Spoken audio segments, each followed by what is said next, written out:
I was nursing a glass of whiskey in a dimly lit bar, trying to drown the exhaustion of yet another draining week.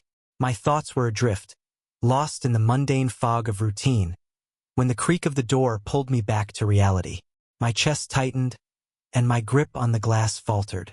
There she was, Carol, my wife of 7 turbulent years, strolling in with the confidence of someone who thought the world owed her something. But what rooted me to the spot wasn't just her unexpected arrival. It was the man behind her, Jameson. My pulse quickened as recognition dawned. I'd seen him before, a polished, self-assured type who practically oozed arrogance. He was the kind of guy who thought charm could paper over his lack of substance.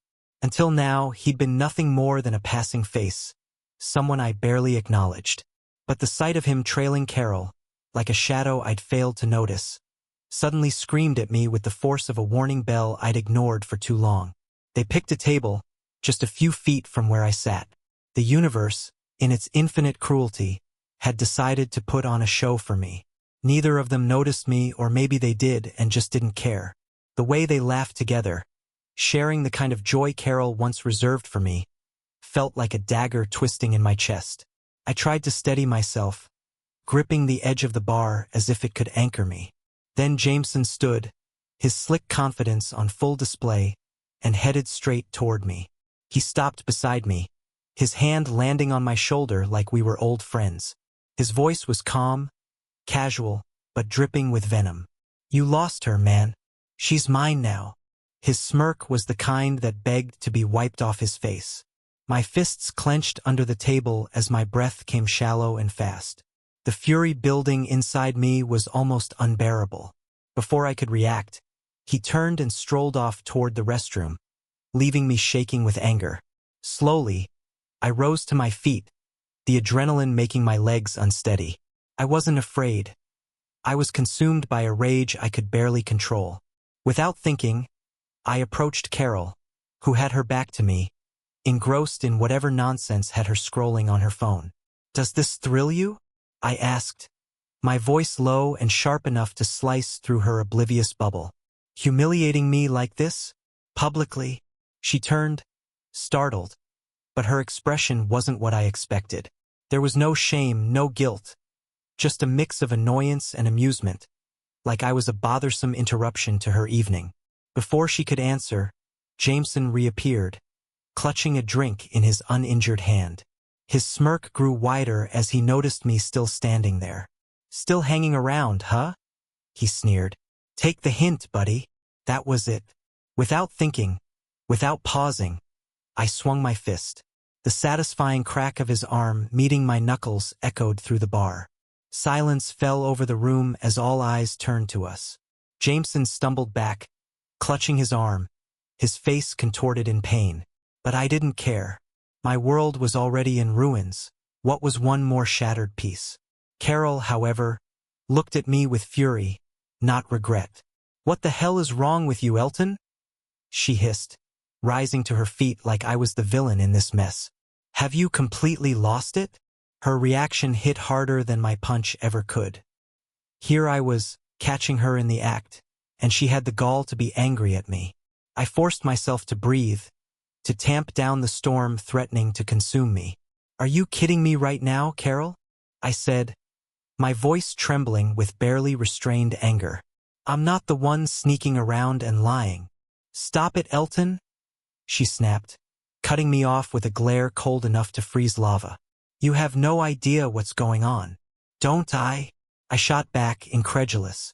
"Because from where I'm standing, it looks pretty damn clear." Jameson, ever the opportunist, tried to regain his composure despite the pain. "She doesn't want you anymore, man," he spat, his voice dripping with smug satisfaction. "You're nothing to her." I turned back to Carol, searching her face for any trace of remorse, anything to suggest Jameson was wrong. But her expression was icy, indifferent, as though I were a stranger she barely tolerated. "Is that true?" I asked, my voice breaking under the weight of desperation. "Am I really nothing to you?"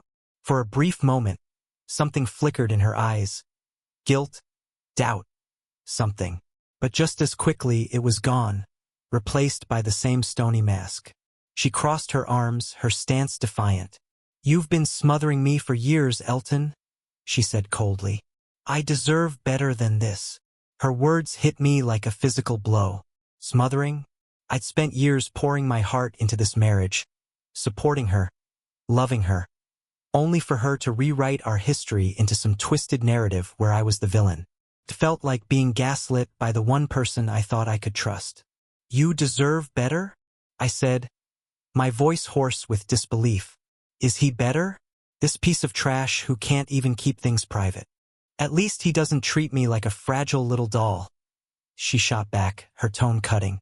"At least he listens to me." The words stung more than I thought possible. All the late-night talks, the times I thought I was supporting her dreams and ambitions, it was all meaningless to her now. She'd rewritten everything, casting herself as the victim and me as the oppressor. And the worst part? She genuinely seemed to believe it. The weight of the bar's silent stares bore down on me, but I didn't care. The public humiliation paled in comparison to the agony of realizing I'd been married to a stranger. Jameson, ever the opportunist, straightened despite his injury. "Let's go, babe," he said to Carol, ignoring me entirely. "We don't need to deal with this." "Yeah, maybe you should go," I muttered, my voice barely audible. The fight had drained out of me, leaving nothing but an aching void. But Carol didn't move. She stood there, her lips pressed into a thin, contemptuous line. "You always do this," she said, her voice icy. "You make everything about you. You never think about what I need, what I want." I blinked, her words cutting deeper than I thought possible. Was this really who she was? Or had I just been blind all along? My mind swirled with confusion, anger, and heartbreak. Before I could respond, she turned and walked out, her heels clicking against the floor like the punctuation mark on a shattered sentence. Jameson followed, his smug grin lingering like a bad taste in the air. The door swung shut behind them, leaving me in a suffocating silence. Everything I thought I knew about my life, my marriage, was gone in an instant. The muffled whispers of the bar's patrons blurred into an indistinct hum, a background noise that barely registered. My world had been turned upside down, and I felt trapped in this unbearable moment, paralyzed and unable to breathe. For what felt like an eternity, I just stood there, staring at the empty spot where Carol and Jameson had been. It all felt surreal, like I'd stepped into someone else's nightmare. A twisted movie where the protagonist's life crumbles within minutes. But this wasn't a movie. This was my life, my marriage, and my failure. On autopilot, I stumbled back to the bar and sank onto the same stool, gripping the counter as if holding on to it would somehow keep me from falling apart completely. The bartender, a seasoned veteran who had likely witnessed more breakups and bar fights than anyone should, approached cautiously. His expression was a mix of sympathy and curiosity. "You good, man?" he asked, wiping his hands on a towel as though this were just another night. "Yeah," I muttered, though we both knew it was a lie. "Whiskey. Neat." Without a word, he poured the drink and slid it toward me. I stared at the glass, watching the amber liquid catch the light and swirl, reflecting the chaos of my thoughts. I took a long sip, letting the burn work its way down, hoping it would distract me from the gnawing emptiness inside. But it didn't. Tonight, even the strongest whiskey couldn't touch the pain. My mind replayed everything over and over. Carol's cold, detached expression. Her voice, devoid of warmth. None of it made sense. Sure, there had been signs, little things I'd brushed off as stress or routine. She'd grown distant, her phone constantly buzzing with messages she wouldn't let me see. She'd started going out more often, armed with vague excuses I hadn't questioned. But I never imagined this. Never this. Had she been unhappy for years without me realizing? Was I truly that blind? Or was this betrayal just her way of rewriting our history, painting herself as a victim to justify what she'd done? My grip tightened on the glass until my knuckles turned white.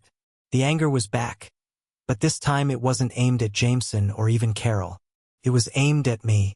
I had trusted her completely, loved her unconditionally, and now I was left questioning if any of it had ever been real. The bartender hovered nearby, likely wondering if I was about to break something else. But I didn't have the strength. Not anymore. I downed the rest of the whiskey, letting the burn scorch my throat, but it didn't reach the freezing hollow in my chest. Nothing would. Not tonight. I stood up, pulled a few bills from my pocket, and tossed them on the counter. The bartender gave me a small nod, a silent acknowledgement that he understood this kind of pain on some level. I didn't say anything. What was there to say? The night air slapped me as I stepped outside. It was cool and crisp, briefly jolting me out of my fog. I pulled my phone from my pocket, staring at the screen. My thumb hovered over my contacts list. I wanted to call someone, anyone, to help me make sense of what had just happened. But who could I call? My closest friends were also Carol's friends, and my family would likely tell me to calm down, think things through, give her a chance to explain. But what was there to explain? I'd seen it all with my own eyes. After a moment of hesitation, I dialed George, my brother. He was the only person I could think of who wouldn't judge me, who'd just listen. He picked up after the third ring. "Elton, what's up, man?" His voice was light, cheerful, completely unaware of the storm raging inside me. I tried to speak, but the words caught in my throat. I stood there under a flickering streetlight, the silence stretching between us. "Elton?" George's tone shifted, concerned now. "You there?" "Yeah," I croaked, my voice rough and unsteady. "Yeah, I'm here. You sound like hell. What's going on?" I exhaled shakily, and then the dam broke. I told him everything. Seeing Carol with Jameson, the confrontation, the gut-wrenching realization that the life I thought I'd built was a lie. George didn't interrupt, didn't offer hollow reassurances. He just listened. And in that moment, that was exactly what I needed. When I finally finished, there was a long pause. I heard him take a deep breath on the other end of the line. "Elton, I don't even know what to say," he admitted softly. That's brutal. I'm so sorry." "Yeah," I muttered, rubbing the back of my neck. "I don't know what to do. I don't know anything anymore." "You want to come over?" he offered. "We can talk or not talk. Whatever you need." I considered it but realized I wasn't ready to face anyone yet. "Not like this. Thanks, but I need some time to think," I said quietly. I can't wrap my head around it." "All right," he said gently. "But I'm here whenever you're ready, day or night." I appreciated that more than I could express. "Thanks, George. I'll call you." After hanging up, I stood there for a while longer, staring at the empty street, trying to figure out what to do next. But all I felt was lost, betrayed. Like everything I'd built over the last 7 years had turned to ash. Eventually, I started walking home, though it didn't feel like home anymore. The walk felt endless, every step heavy with the weight of what had happened. I used to think of our house as a sanctuary, a place where Carol and I had built a life together. But now, as I approached it, it felt foreign, like a stranger's house masquerading as my own. When I opened the door, the stillness hit me like a wall. The dishes from that morning were still in the sink. Her jacket hung carelessly over the back of a chair. Nothing had changed, but everything felt wrong. I closed the door behind me, leaning against it as I struggled to catch my breath. The weight of the night bore down on me like an unrelenting tide. Everywhere I looked, there were reminders of her. The photos on the walls, the vase of flowers she loved to keep fresh, the decorative pillows I'd always thought were pointless. It was suffocating. For the first time, I didn't want to be there. I didn't want to be surrounded by the echoes of what was now tainted. I dropped my keys on the table and wandered into the living room, my thoughts replaying the night like a broken record. How long had this been going on? Had I been so naive, so blind? Every kiss, every smile, every whispered, "I love you," felt like a cruel joke. Was any of it real? I collapsed onto the couch, staring blankly at the ceiling. My phone buzzed in my pocket, and for a fleeting moment, I thought it might be Carol. Maybe she'd call to apologize, to explain. But when I checked, it wasn't her. It was George. "I know you need space, but don't do anything crazy. Call me if you need to talk." I set the phone down on the coffee table without replying. Talking wouldn't fix this. Nothing would. I sat there, unmoving, for what felt like hours. At some point, I found myself climbing the stairs toward the bedroom. I hesitated at the door, my hand hovering over the knob. Part of me couldn't bear to go in. Not now. Not ever. The bed stood there, a silent witness to everything that had unraveled. My stomach churned at the thought of her sharing it with him. I hesitated but finally pushed the door open, stepping into the dimly lit room. The faint glow of the streetlight outside cast long shadows across the walls, giving the space an eerie stillness. Nothing had changed. Everything was in its usual place, but it felt foreign, tainted. I walked over to her side of the bed, the side she always slept on. My eyes landed on her phone charger, still plugged into the wall. She hadn't even bothered to take it, as though she'd be back soon, as though this was just another normal day. That small detail felt like a slap in the face. I sat down on the edge of the bed, burying my face in my hands as the reality of the situation began to crush me. She had betrayed me, but worse, she didn't seem to care. I couldn't shake the image of her cold, dismissive expression at the bar. The way she brushed me off, as if I were an insignificant speck in her life. It replayed in my mind on an endless loop until something inside me snapped. I couldn't sit there wallowing any longer. I needed answers. I needed to understand how this had happened, why it had happened. What had I done to deserve this? I stood up, pacing the room as my heart hammered in my chest. I thought about calling her, demanding the truth, but deep down, I already knew how that would go. She'd lie, deflect, or worse, twist the blame onto me again. No, calling her wouldn't get me what I needed. That's when my eyes fell on her laptop, sitting on the desk by the window. The screen's faint glow suggested it had been used not long ago. My pulse quickened. I knew what I was about to do was wrong, but I didn't care. The need for answers outweighed everything else. I sat down, my hands trembling as I opened the laptop. The login screen appeared, asking for her password. Of course, there was a password. I stared at the keyboard, racking my brain. I tried the first thing that came to mind, my name.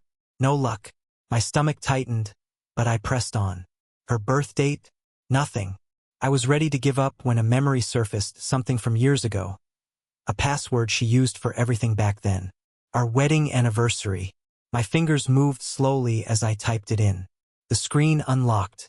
For a moment, I just stared, frozen as her inbox and social media accounts opened before me. Her entire digital world was laid bare. A world I'd been shut out of for God knows how long. My heart pounded so loudly I could barely think, but I started scrolling. Emails, messages, anything that would give me a clue about what had been happening behind my back. And then I found them. A long thread of messages with Jameson, dating back months. Flirty banter, plans to meet, and worst of all, cruel comments about me. They joked about how oblivious I was, how easy it was to keep this going without me suspecting a thing. My stomach turned as I read Jameson mocking words about me. Words Carol hadn't bothered to contradict. She had laughed along with him.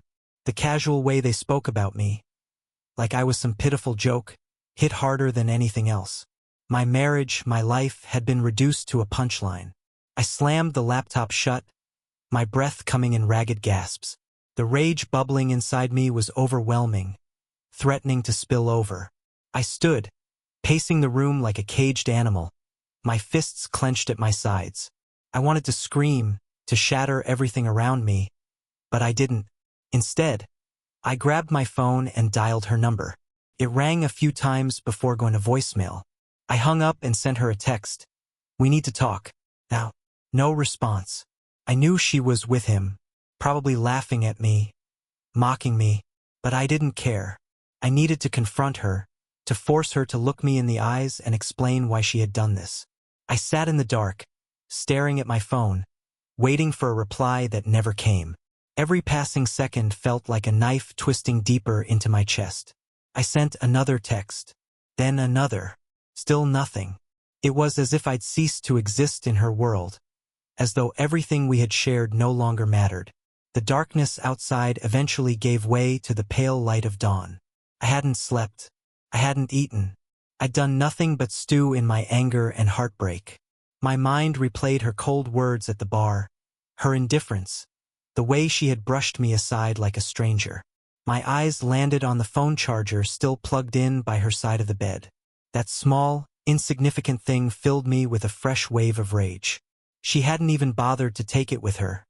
A silent declaration that she had no intention of coming back. The realization hit me like a gut punch. I couldn't sit still any longer. I got up and wandered through the house. The early morning light barely cut through the gloom, and the silence was suffocating. My footsteps echoed in the stillness, amplifying the crushing loneliness I felt. I found myself in the bathroom, flipping on the light. Her makeup was scattered across the counter, her perfume still lingering faintly in the air. The room was filled with traces of her, but she wasn't there. It was like walking through a museum exhibit of a life that no longer existed. I caught my reflection in the mirror and barely recognized the man staring back. My face was pale, my eyes bloodshot, dark circles shadowing them. I looked like someone who hadn't slept in days. Maybe I hadn't. Not really. I leaned over the sink, gripping its edges so tightly my knuckles turned white. My mind was a hurricane of anger, regret, and self-loathing. How had it come to this? How had I let her slip away right under my nose? The nights she stayed out late, the canceled plans, the emotional distance. It all made sense now, and I hated myself for not seeing it sooner. Then, as if guided by instinct, I opened the cabinet under the sink and rummaged through the drawer where she kept her things. My hands moved on their own, searching for something, anything, that could give me more clarity. That's when I found it. Her second phone. I froze. My heart stopped for a moment as I stared at it. She'd claimed it was for work when I'd first seen it months ago, dismissing it as unimportant. At the time, I hadn't thought much of it. But now, everything about it screamed betrayal. I picked it up, my hands trembling as I unlocked it. The same password worked. The screen lit up, and my breath caught in my throat. Notifications and messages flooded the screen, a stark reminder of the life she'd been hiding from me. At the top of the list was a message from Jameson. I can't wait to see you again. Last night was amazing. The words on the screen made my stomach churn. I can't wait to see you again. Last night was amazing. My hands trembled as I scrolled through the rest of the messages, each one a fresh stab to the heart. Photos, plans, inside jokes. It was all there. An entire life she'd built with him, hidden in plain sight. A life that didn't include me. A life I had been too blind to notice. The sheer weight of it hit me like a freight train. My breath hitched, and the phone slipped from my grasp, landing on the counter with a dull thud. Staggering backward, I collided with the wall, sliding down until I was sitting on the cold tile. My head spun. My heart pounded so violently it felt like it might burst. This wasn't some terrible dream. This was real. She'd been cheating on me for months, maybe longer, and I hadn't seen it coming. I buried my face in my hands, the suffocating reality pressing down on me. I had given her everything. My trust, my love, my life. And in return, she'd torn it apart as though it meant nothing. I don't know how long I stayed there, the cold tile seeping into my skin, the sound of my own ragged breathing echoing in the quiet bathroom. I felt like I was drowning in pain, completely powerless to claw my way out of it. And then, just as I thought it couldn't get worse, my phone buzzed in my pocket. I pulled it out, expecting a message from George or another useless notification. But when I saw the name on the screen, my heart froze. Carol. I stared at the screen, my thumb hovering over it as though touching her name might burn me. Her message was short and devoid of emotion. We need to talk. That was it. No apology, no explanation. Just those four hollow, detached words. My hand shook as I stood up, fury bubbling to the surface again. If she wanted to talk, I would give her a conversation. But it would be on my terms this time. I wasn't going to let her twist the knife further. I grabbed my keys and headed for the door, slamming it behind me as the pale morning light spilled across the street. The drive to Jameson apartment was a blur. I barely registered the streets or the muted sounds of the city waking up. All I could focus on was her, Carol, the woman who had torn my life to shreds without a second thought. Her cold, impersonal message played on repeat in my mind, fueling my anger. I tightened my grip on the steering wheel, my knuckles turning white as I imagined Jameson's smug face when I showed up. He probably thought I'd crawl away, broken and humiliated. But he was wrong. That wasn't going to happen. Not after everything they'd put me through. When I reached the building, I parked haphazardly along the curb and climbed out, slamming the car door behind me. The crisp morning air did little to cool the fire raging inside me. I took a deep breath, trying to steady myself. This wasn't just about confronting them. It was about forcing her to face the destruction she'd caused. The building was one of those bland, lifeless apartment complexes where every unit looked the same. From her messages, I knew exactly where to go. My footsteps echoed sharply in the stairwell as I took the stairs 2 at a time, my pulse pounding in my ears. By the time I reached Jameson's door, I was shaking with rage.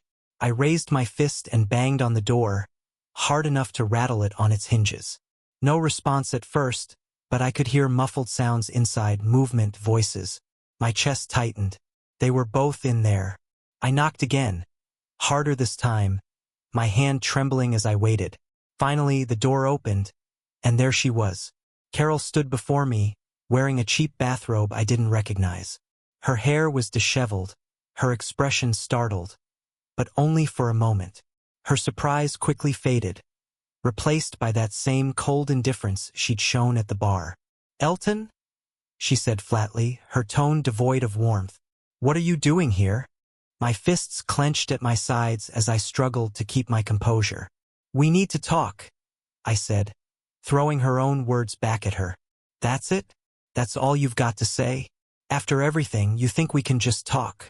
She sighed, glancing over her shoulder, clearly annoyed.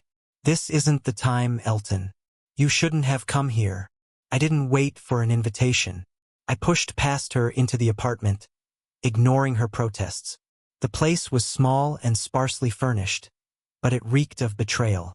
The rumpled bed, the clothes scattered across the floor. It all painted a picture I didn't want to see but couldn't avoid. I turned to face her, my chest heaving. "Why, Carol?"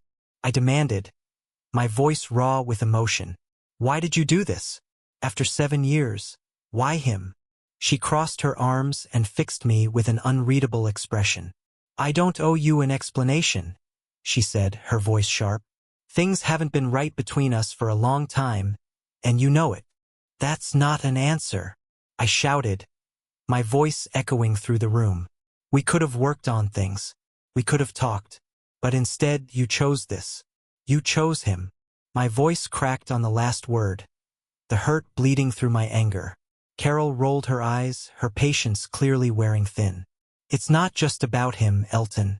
It's about me. I felt trapped in this marriage for years, and you never noticed. You were so busy playing the perfect husband that you didn't see how unhappy I was." I stared at her, disbelief washing over me. "I loved you," I whispered.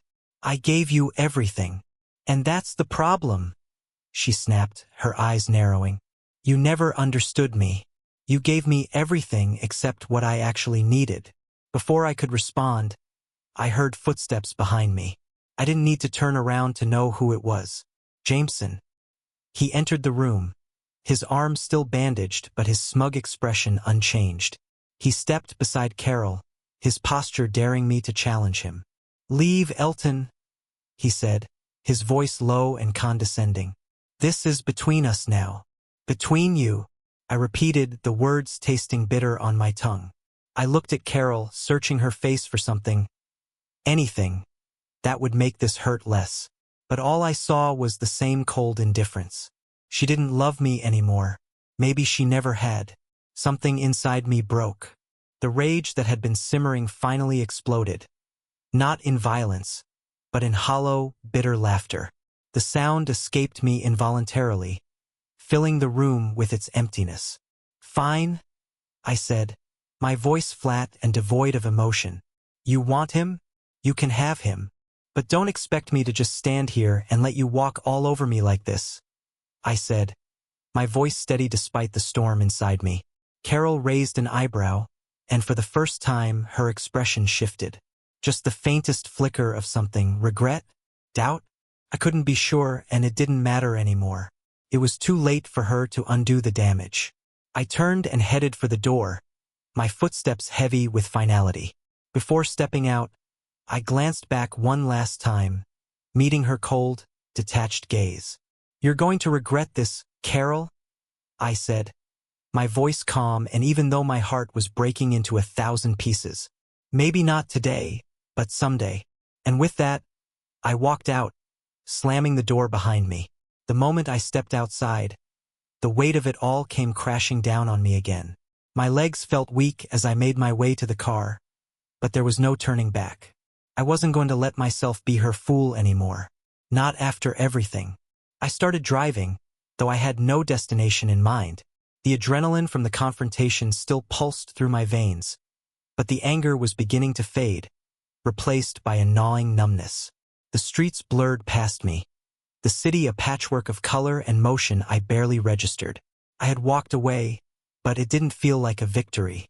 Felt like defeat, like I'd lost everything and didn't even know who I was anymore. Eventually, I pulled into an empty parking lot at some random park. I killed the engine and just sat there, staring at nothing. The sun had fully risen, its light casting long shadows across the pavement. I felt like one of those shadows, insignificant, fading, unmoored. Everything I had built, everything I thought I knew was gone. Just like that. For a fleeting moment, I thought about calling George. But what would I say? That I had confronted her? That I had watched the woman I loved for 7 years stand beside another man and shrug off my pain like it was nothing? I couldn't bring myself to relive it. Not yet. Instead, I sat in the car, the silence pressing down on me like a physical weight. I'd always imagined that if something like this ever happened, I'd know what to do. I thought I'd have the clarity to move forward, to rebuild. But the reality was far different. I felt lost, untethered, and completely alone. Then my phone buzzed. I pulled it out of my pocket, half expecting another message from George. But it wasn't him. My stomach twisted when I saw her name on the screen. Carol. I hesitated for a moment before opening the message. "I'm sorry it had to happen like this, but I can't do this anymore. We need to move on. Move on." The words hit me like a slap. A fresh wave of anger surged through me. The audacity, the sheer gall of her to say that, as if this were some mutual decision. As if we'd both agreed to part ways amicably, instead of her ripping the foundation of our marriage out from under me. She had lied, cheated, and betrayed me. And now she wanted to frame it as a clean break? I wanted to respond. I wanted to unleash every ounce of my rage, to let her know exactly what I thought of her cowardice and betrayal. But I stopped myself. What was the point? She didn't care, not anymore. She had already made her choice. Nothing I said would change that. Instead, I deleted the message. I stared at the blank screen for a moment before shoving the phone back into my pocket. She didn't deserve the last word. Not like this. I stayed in the car for what felt like hours, letting the quiet seep into my bones. Eventually, I made the decision to head home. Home. The word felt strange now. It wasn't home anymore. It was just a shell. A place filled with memories that had soured overnight. When I walked through the door, the emptiness hit me like a wave. The silence was oppressive, thick enough to choke me. I wandered through the house, the living room, the kitchen, and finally upstairs. Everything was still in its place, but nothing felt right. The bed was unmade from the night before. Her clothes still hung in the closet. Her perfume lingered faintly in the air. It was like walking through the ruins of a life that no longer belonged to me. I stood in the bedroom for a long time, staring at the bed. This was where we had built our life together, where we had shared dreams, laughter, and intimacy. Now it felt like a tomb, holding the ghost of a relationship I wasn't sure had ever been real. The anger that had carried me through the confrontation had burned out, leaving behind nothing but exhaustion. I sat down on the edge of the bed, running my hand over the sheets. The fabric felt rough under my fingers, a stark contrast to the softness of the memories I had once associated with this place. It hurt to sit there, surrounded by reminders of what we used to be, but I couldn't bring myself to move. Eventually, I forced myself to get up. I couldn't sit in that house, drowning in the remnants of a life that was gone. I needed to do something, anything, to feel like I had control over my life again. I grabbed a box from the closet and began throwing her things into it. Clothes, shoes, makeup, everything that had been part of her, part of us. Each item I tossed into the box felt like a small act of defiance, a step toward reclaiming myself. But with every piece of her I packed away, there was another stab of pain. Another reminder that the woman I had loved wasn't who I thought she was. Halfway through clearing her things, I came across an old photo. It was from our honeymoon.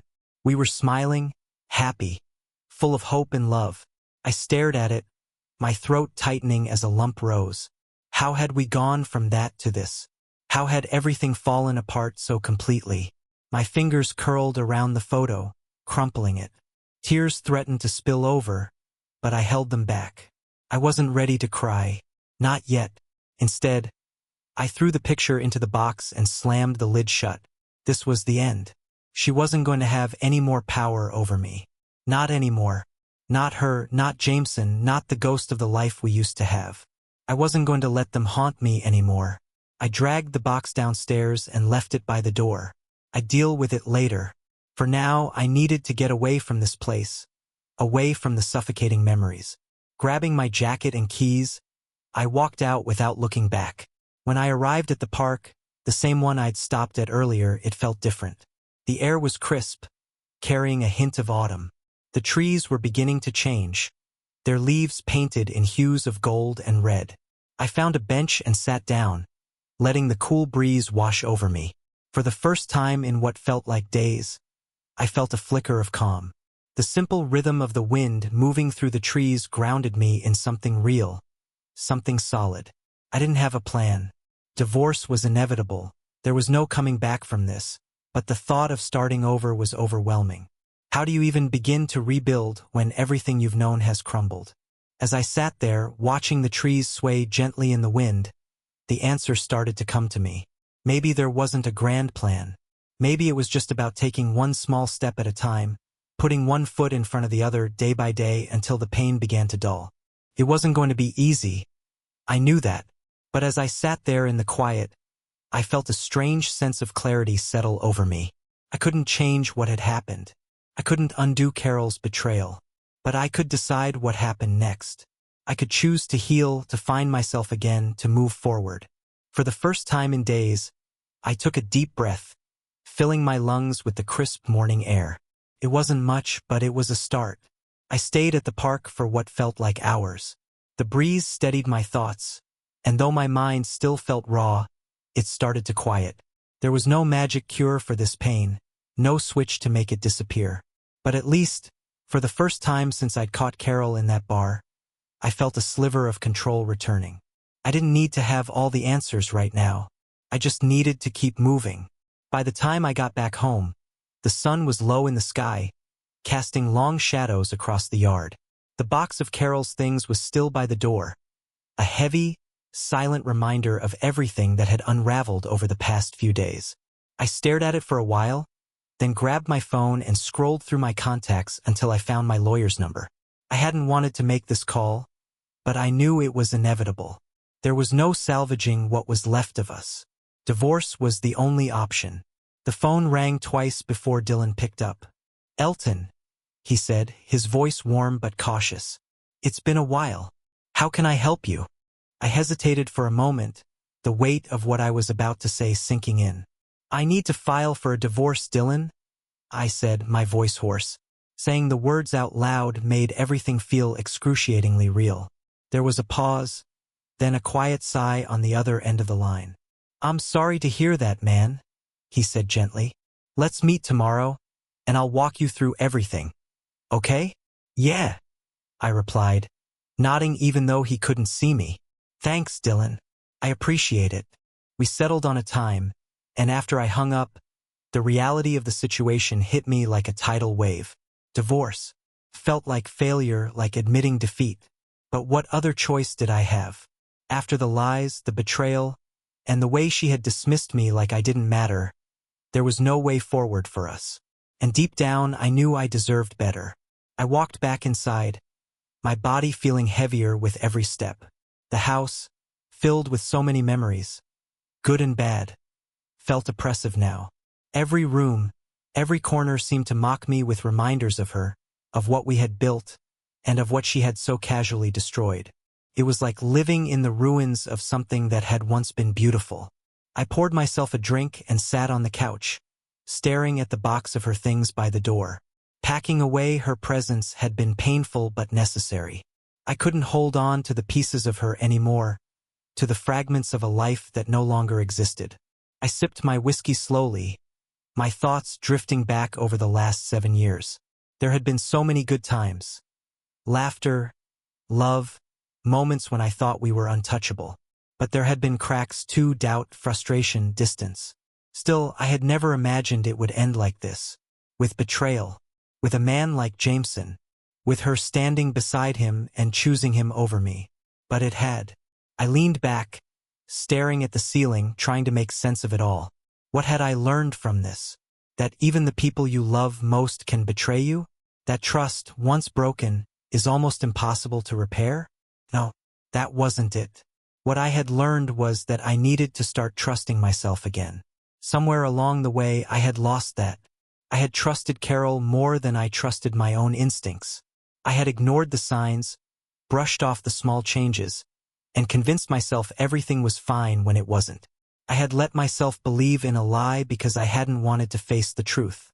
But the truth was here now, and it had shattered everything. All I could do was pick up the pieces and move forward.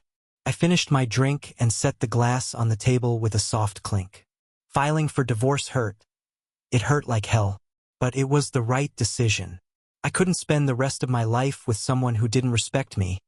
Someone who didn't value me enough to be honest. I deserved better than that. I thought about the advice I'd give to someone else in my situation. It was simple: trust your gut. Don't ignore the little signs when something feels off. And most importantly, know your worth. Don't let anyone make you feel like you're less than you are. The house was quiet now, almost eerily so. But for the first time, the silence didn't feel oppressive. Felt freeing. I glanced at the box by the door one last time. Without hesitation, I stood up, grabbed it, and carried it outside. The night air was cool, and as I set the box down by the trash cans, I felt a strange sense of relief. This wasn't over. Not by a long shot. But it was the first step. And that was enough. The next morning, I woke up feeling different. Lighter. The pain was still there. Faint echoes of what I'd lost. But something had shifted. I wasn't living in the past anymore. I wasn't waiting for answers or clinging to something that couldn't be repaired. I had my own life to live, my own path to walk. And for the first time in a long time, I was ready to do just that.